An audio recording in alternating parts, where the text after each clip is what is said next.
પરિસ્થિતિમાંથી આપણે પસાર થયા અને 22મી માર્ચ પછીનો આ બીજો રવિવાર ગણાય અને એટલા માટે ખાસ તમારો આભાર કરું છું, ધન્યવાદ આપીએ છીએ. એની સાથે સાથે મારો સંઘર્ષ વધી ગયો છે કોરોના વાયરસને કારણે જ નહીં, પરંતુ બધી બાબતોમાં. કારણ કે મારા માટે હંમેશા એટલું જ ચાલ્યા કરે છે કે મારે વધારે 16 કલાકની અંદર ભક્તિ સભા પૂરી કરવાની, એટલે થોડીક સ્પીડમાં પણ જાઉં છું અને એ મારી કસરત છે. કારણ કે હોમિલેટિક્સના નિયમ પ્રમાણે 20 થી 22 મિનિટનો સંદેશ હોવો જોઈએ અને અમે ખેંચીને 35 મિનિટ ને 40 મિનિટ પણ લઈ જઈએ, કારણ કે મુદ્દાઓ પૂરા કરવાના. પણ આજે સવારે ઈશ્વરને ધન્યવાદ આપીએ છીએ. ફરી એકવાર પ્રભુને જે વચન વાંચ્યું છે તેમાંથી આપણે શીખવાના છીએ. આ દિવસોમાં ખાસ ઇસ્રાએલ પ્રજા વિશેનો અભ્યાસ કરું છું, એટલા માટે શુક્રવારે સાંજે પણ મેં તમને એ બાબતની થોડીક વાત મેં કરી હતી. અને આજે સવારે જે નિર્ગમન પુસ્તકના 19મા અધ્યાયમાં ઇસ્રાએલ પ્રજાઓને જે પહાડની પાસે, સિનાઈ પહાડની પાસે પ્રભુ બાપ યહોવા દોરી લાવ્યા મૂસાની આગેવાનીમાં, અને જે વચનો કહે છે એ વચનો દ્વારા કેટલીક બાબતો મને જે શીખવા મળી છે તે તમારે આગળ રજૂ કરવા માંગુ છું. અને એટલા માટે થોડીક ઝડપ પણ હું કરીશ, બધું કદાચ પૂરું ના કરીશ, પરંતુ કેટલીક બાબતો આપણને જે શીખવા મળે છે તે આપણે સાથે મળીને શીખીશું. પ્રભુનું વચન જે આપણને આપવામાં આવ્યું છે તે બહુ સ્પષ્ટ છે અને એ તો આ પ્રમાણે કહે છે. નિર્ગમન પુસ્તક 19મો અધ્યાય 5મી કલમ પ્રમાણે, તો હવે જો તમે મારું કહેવું માનશો ને મારો કરાર પાળશો તો સર્વ લોકોમાંથી તમે મારું ખાસ ધન થશો, કેમ કે આખી પૃથ્વી મારી છે અને મારે સારું તમે યાજકોનું રાજ્ય તથા પવિત્ર દેશ જાતિ થશો. પ્રાર્થના કરી. જીવતા અને પવિત્ર ઈશ્વર પિતા, આ ઉત્થાનની પ્રભાતે તમારા લોકો તરીકે તમારા ઘરમાં અમે બેઠા છીએ. તમારું ભજન કરવા માટે તમે જે કૃપા આપી છે, જે વચનો વાંચ્યા છે દ્વારા તમે તમારું પ્રગટીકરણ જાહેર કરો અને આ વચનો દ્વારા જે આશીર્વાદ છે તેમ પ્રત્યેકને આપો અને દ્વારા તમારા કુટુંબ પર અને જગત પર આશીર્વાદ આપી કૃપા આપવા, તમારું વચન સાંભળવા અમારા હૃદય અને મનને સ્થિર પવિત્ર આત્માને તમારું પ્રગટીકરણ જાહેર. અમે બધું તમારા હાથોમાં સોંપા પ્રાર્થના મુક્તિદાતા પ્રભુ ઈસુ ખ્રિસ્તના નામમાં માંગીએ છીએ. આમીન. 2 વર્ષ પહેલા, એટલે કે હું અહીંયા આવ્યો તેના 2-3 મહિના પછી હું જે કાર્યપાલક એન્જિનિયરને મળવા માટે એન્જિનિયરની ઓફિસમાં ગયો અને ત્યાં જઈને મેં ત્યાં બેઠા હતા પટાવાળાને વાત કરી કે મારે સાહેબને મળવું છે અને એટલા માટે કે તમારી ઓળખાણ છે એટલે શું કામ માટે તમે આવ્યા છો. અને મેં એમને વાત કરીને પછી મેં મારું નામનું કાર્ડ આપ્યું અને ત્યારે એમણે મને કહ્યું કે તમે અહીંયા ઉભા રહો, હું અંદર જઈને કાર્ડ આપી આવું છું અને સાહેબ બોલાવશે ત્યારે તમે આવજો. પણ હું એ પટાવાળાની સાથે જ ગયો, એટલા માટે કે જે ત્યાં અંદર સાહેબ બેઠા છે તે મારા કજીનભાઈ, એટલે એ સંબંધને કારણે મેં જે નિયમ છે તેનો ફોલો ના કર્યો. પણ આ દુનિયાની વ્યવસ્થા છે. આપણે કોઈ મોટા અધિકારીને, કોઈ સાહેબને કે આપણે કોઈ પણ ઉચ્ચ ઓફિસરને મળવા જઈએ છીએ ત્યારે આપણે પ્રોટોકોલ જાળવીએ છીએ અને એ પ્રમાણે આપણે મળી શકીએ છીએ અને જગતમાં એક બાબત બને છે. પણ તેનાથી એ વ્યવસ્થા પ્રમાણે તે લોકો અધિકારી છે, સાહેબો છે, મોટા અધિકારીઓ અને વ્યવસ્થામાં એ જળવાય છે. પણ એ મોટા સાહેબ કે કોઈ પણ મોટી વ્યક્તિ સૌથી મોટી ક્યારે બને અથવા તેને સૌથી મોટી વ્યક્તિ ક્યારે કરી શકાય? દુનિયામાં એવા કેટલાક દાખલાઓ છે, પરંતુ નિર્ગમનના પુસ્તકના જે 19મા અધ્યાયની અંદર આપણે જે વાંચ્યું તે પ્રમાણે ઈશ્વર પોતે આખી સૃષ્ટિના માલિક, આખી સૃષ્ટિના સર્જનહાર પોતે જ્યારે પાપી અને નાશવંત માણસની સાથે વ્યવહાર કરવાના માટે જ્યારે સંગતિમાં નીચે આવે છે ત્યારે તે સૌથી મોટી વ્યક્તિ થઈ. જેમ કે આપણે મધર ટેરેસા વિશે કહીએ કે તે મહાન વ્યક્તિ થઈ, કારણ કે જે જગતની અંદર નહીં જેવા લોકોને, જે ખરાબ ગણાતા લોકોને, નીચ અને દુઃખ અને માંદગીમાં પડેલા મરણની પાસે પહોંચેલા લોકોની એમણે ઉઠાવીને સેવા કરી. એટલા માટે પ્રભુ ઈસુ ખ્રિસ્તે શું કહ્યું? જે કોઈ મોટો થવા ચાહે તે બધાનો સેવક થાય. અને આ પરમેશ્વર તરફથી આપણને મળેલી આજ્ઞા છે. અને એ કેવી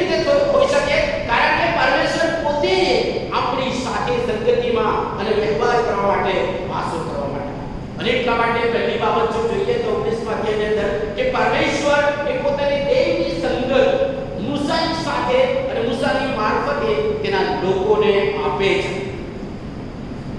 અને એટલા માટે પ્રભુ ઈસુ ખ્રિસ્ત પણ માનવ બનીને એવા પાપીઓ ગણાતા, નકામા ગણાતા, ધાણીઓ ગણાતા લોકોની સાથે રહ્યા કે જેથી તેઓને સંગતિ દ્વારા પરમેશ્વરનો પ્રકાશ, પરમેશ્વરનું સાજાપણું, પરમેશ્વરનો આશીર્વાદ તેઓના જીવનમાં આવે.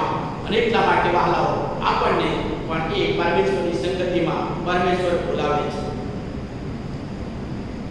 આપણને કોઈ વ્યક્તિનો કોલ હોય, એમના ઓફિસમાં આપણે સાહેબને કે અધિકારીને કે કોઈ મોટી વ્યક્તિને મળવા જવાનું હોય, આપણને સમય આપો. એ સમય ને આપણે સાચવવા માટે કેટલી તકેદારી રાખીએ. ઘરની અંદર ઘણું બધું ઘરનું કામ પડતું મૂકીએ. ઈવન ઘણી વખત એ જોઈએ તો ઘરની અંદર એવી તકલીફ હોય તો પણ જતું કરે, કારણ કે મને એ સાહેબે કે તેમણે મને બોલાવે છે કે મારે એ સમય કરતા પહેલા પહોંચીને ત્યાં રાહ જોવાની.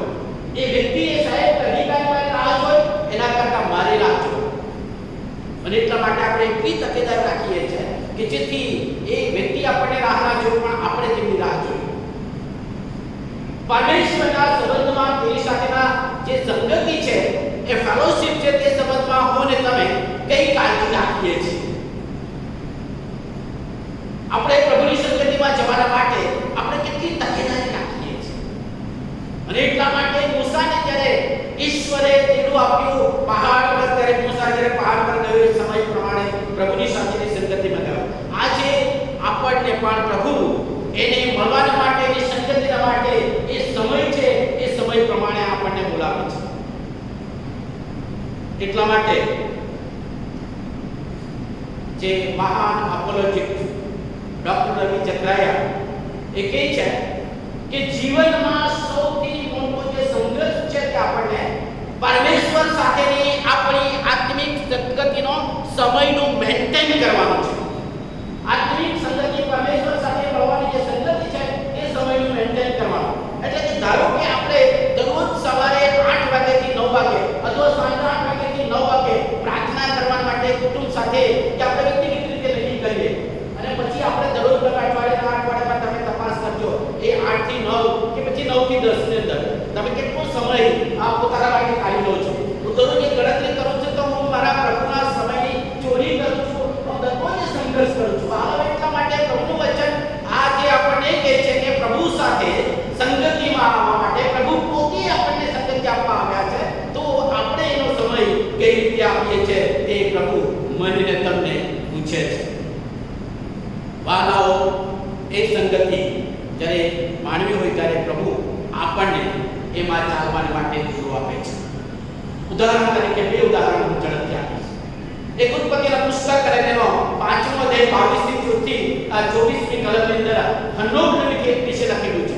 એ 65 વર્ષનો થયો ત્યારે મથુસેલા થયો, અને ત્યાર પછી એ 300 વર્ષ દેવની સંગાથે ચાલ્યો. વિચાર કરીએ કે કેવી રીતે 300 વર્ષ સુધી આપણને એક અઠવાડિયું પ્રભુની સાથેની સંગતિમાં, પ્રભુ સાથે ચાલવા માટે આપણે સંઘર્ષમાં છીએ, પણ પ્રભુની સહાયથી શક્ય બને છે. અને એટલા માટે અનુકૂળ છે મને ને તમને પ્રભુ તેની સંગતિમાં ચાલવા બોલાવે છે. બીજી વ્યક્તિ છે ઉત્પત્તિના પુસ્તક 6 અધ્યાયમાં 9મી કલમમાં કહે કે નૂહ એ જમાનામાં ઈશ્વરની સાથે ઈશ્વરને અનુરૂપ એ ચાલે. એ જમાનામાં આજે આપણા જમાનામાં આપણે કોની સંગતિમાં અને કઈ રીતે ચાલીએ છીએ. પ્રભુ મને ને તમને તેની સાથે ચાલવા માટે બોલાવે છે. એટલા માટે પ્રગટીકરણ પુસ્તકના 37 મંડળીના વિશ્વાસીઓને માટે પ્રભુ એવું સર્ટિફિકેટ આપે છે કે તમે મારી સાથે ચાલ્યા છો, એટલા માટે ઉજળા વસ્ત્રો પહેરીને મારી સાથે ફરશો. તમે મારી સાથે ઉજળા વસ્ત્રો પહેરીને ફરશો. એટલે ઈશ્વર સાથેની સંગતિમાં પ્રભુ આપણને તેડ્યા છે. વાલાઓ, એ આપણે યાદ રાખીએ. એ દેવી સંગતિની સાથે એટલા માટે પ્રભુ બોલાવે છે કારણ કે પ્રભુ આપણી સંભાળ રાખે છે, ડિવાઇન કેર કરે છે. એ દેવી સંભાળ મારીને તમારે રાખે છે. આટલા દિવસોની અંદર પ્રભુએ જે સાચવેલા સંભાળ્યા એ વાલાઓ આપણી તાકાત, આપણી તંદુરસ્તી, આપણી કાળજી, આપણી તકેદારી નહીં, પણ એ સર્વમાં પ્રભુનો આશીર્વાદ અને પ્રભુની સંભાળ છે. પરમેશ્વર યહોવા બાપ મૂસા દ્વારા ઇસ્રાયેલ પ્રજાને શું કહે છે કે હું ગરુડની પાંખો પર ઉચકીને મારી પાસે લાવ્યો. ગરુડના વિશે બાઇબલમાં જે આપણે બીજી વખત આપણે શીખીશું, પણ એ ગરુડની પાંખો પર એટલે કે એવા સંભાળીને અરણ્યના માર્ગમાં એ તાપ અને વેદના અને કષ્ટ અને મુશ્કેલી અને ખાવા નહીં, પાણી પીવા નહીં, ઘણી બધી બાબતો ત્યાં ના મળે એવા સંજોગોમાં પરમેશ્વર એના લોકોને સાચવીને એની પાસે લાવે છે. ગીત શાસ્ત્રનું પુસ્તક અને 18માં ગીત અને તેને 35મી કલમમાં કહે છે કે જમણા હાથે મેં તમને ઉચકીને રાખ્યા છે. એટલે કે પ્રભુ આપણને સંભાળ રાખે છે અને તેની સંભાળમાં પ્રભુમાં આપણે આશા રાખવી જોઈએ, વિશ્વાસ રાખીએ અને એટલા માટે આપણે નિત્ય પ્રાર્થના કરીને એના સંભાળમાં આપણે સોંપાવવું છે. ઈશ્વર આપણું પાલન કરે છે, ઈશ્વર આપણું પૂરું પાડે છે, ઈશ્વર આપણું રક્ષણ કરે છે, ઈશ્વર આપણને સાચવે છે અને આપણે દોરે છે. એટલા માટે રૂપને લખેલી સુવાર્તાના 12મા અધ્યાય 7મી કલમમાં કહે છે કે ઘણી ચકલીઓ કરતા તમે મૂલ્યવાન એટલે કિંમતી છો. વાલાઓ, જગતની અંદર બધી બાબતો જોઈએ છે, સર્વ ઉપર આપણને પરમેશ્વર વિશેષ પ્રેમ કરે છે કારણ કે તેની પ્રતિમાને સ્વરૂપ પ્રમાણે. અને એટલા માટે ગીત શાસ્ત્ર 23મી ગીત આપણે મોડી કરીએ છીએ. ઘણી વખત દરરોજ ઘણા લોકો પ્રાર્થના પછી દરરોજ પ્રાર્થના પૂર્ણ થાય કે પ્રભુની શીખવેલી પ્રાર્થના પછી બોલે છે અને બોલવું છે. યાદ કરીએ એ આપણો બાળક છે, એટલે કે તે આપણું લાલન પાલન કરે છે, આપણી બધી જરૂરતો પૂરી પાડે છે, દુઃખના સમયમાં આપણી સાથે છે, આપણને દુઃખમાંથી સાજાપણું આપે છે. એટલા માટે એ આશા સાથે કે આપણે સદાકાળ સુધી ક્યાં રહેવાનું છે? યહોવાના ઘરમાં રહીશ. હાલેલુયા. વહાલા હોય એ આશામાં પ્રભુ આપણી સંભાળ કરે છે. એ આપણી સાથે સંગતિ આપે છે, આપણી સંભાળ કરે છે, એની સાથે સાથે તે તેની વફાદારીમાં આપણને. જ્યારે પ્રભુ આપણી સંભાળ કરે છે ત્યારે પ્રભુ પણ આપણી પાસે આશા રાખે છે કે આપણે તેના વચનને અનુરૂપ એને ફેithful રહી, એને વફાદાર રહી છે, ફિડિલિટીની અંદર આપણે ચાલીએ એ પ્રભુની ઈચ્છા છે. અને એટલા માટે વહાલાઓ, ઈશ્વરનું વચન મૂસા મારફતે ઇસ્રાયેલ લોકોને કહ્યું કે ઇસ્રાયેલ લોકોએ શું ડિક્લેરેશન કર્યું? અમે માનીશું અને અમે પાળીશું. તમારું વચન મેં માનીશું ને પાળીશું ને તે હતો હોય તો તમે આધીન રહ્યો છો એ પ્રમાણે પ્રભુ એનો આશીર્વાદ તેને દોરવણી હંમેશા આપશે એ પ્રમાણે ઈશ્વરનું વચન કહે છે. એટલા માટે ખેટાના ટોળાની પેઠે એ દોષ દરેક પ્રજા પર તમે ખાસ લોક તરીકે તમે સાબિત થશો. ઈશ્વરનું વચન કહે છે કે ખાસ ધન, આપણા ઘરમાં ખાસ ધન શું છે?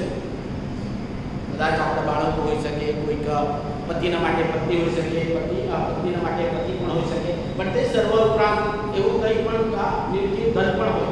બરાબર? કદાચ સોના રૂપા ઘરેણા ઓછા હોય પણ સોના એને આપણે કેવી રીતે સાચવીએ છીએ? આપણી પાસે પૈસા અને મૂલ્યો કેવી રીતે સાચવે છે? પણ એ સર્વ ઉપરાંત આપણા આત્માને એક ખાસ ધન તરીકે પ્રભુ દર્શાવ્યું છે. જગતની અંદર બધા લોકોની અંદર આપણે વિશેષ છે. વાલા, you are the chosen people. તમે પસંદ કરેલી જાતિ છો, કોઈ સામાન્ય નથી. અને પ્રભુ તે વચન આપે છે એટલા માટે તે તેના ખાસ લોક તરીકે દોરવણી આપવા માટે વચન આપે છે. કેમ પ્રભુ એ વચન આપીને આપણે સંભાળ રાખે છે? કારણ કે એ આપણા માલિક છે. એનું માલિકીપણનો હક અને સિક્કો આપણા બધા પર ઈસુ ખ્રિસ્તના લોહી દ્વારા મારેલો છે. અને વહાલાઓ, જેઓને એ અનુભવ ના હોય તેઓ આજે પ્રભુ ઈસુ ખ્રિસ્તને પૂછે અને પ્રભુ ઈસુ ખ્રિસ્તના આવકારે કે પ્રભુ તારા લોહી મને અભિક્ષિત કરો અને મને મુદ્રાંકિત કરો કે જેથી મારા પરનો અધિકાર શેતાનનો ના હોઈ શકે, જગતની બીજી કોઈ બાબતો ના હોઈ શકે, પણ તમારો જ અધિકાર છે. પ્રભુ ઈસુ ખ્રિસ્તની શાસ્ત્ર 24મી ગીત અને 1લી કલમની અંદર બહુ સ્પષ્ટતાથી કહે છે પૃથ્વી અને તેનું સર્વસ્વ કોના છે? મારું છે. ગીત શાસ્ત્ર 50 અને 10 ની અંદર કહે છે કે અરણ્યના અને ડુંગરના જે કઈ જાનવરો છે, ગઈકાલે વડાપ્રધાને જાહેર કરી ડોલ્ફિનનો અને બધાનો વિકાસ કરવાનો ને બધું આ કરે છે. બરાબર? એ તો માનવ તરીકે આપણે કાળજી રાખીએ, પણ એનો અધિકાર કોનું છે? બધું જ પ્રભુનું છે.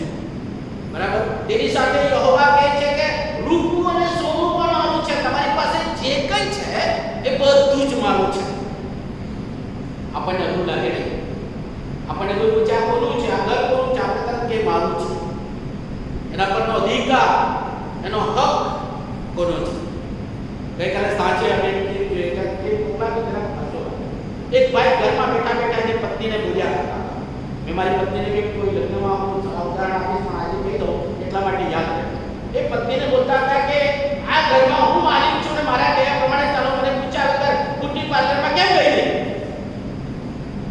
કઈ કરે છે તે મને પૂછ્યા વગર ના કરે, કારણ કે આ ઘરનો માલિક છે.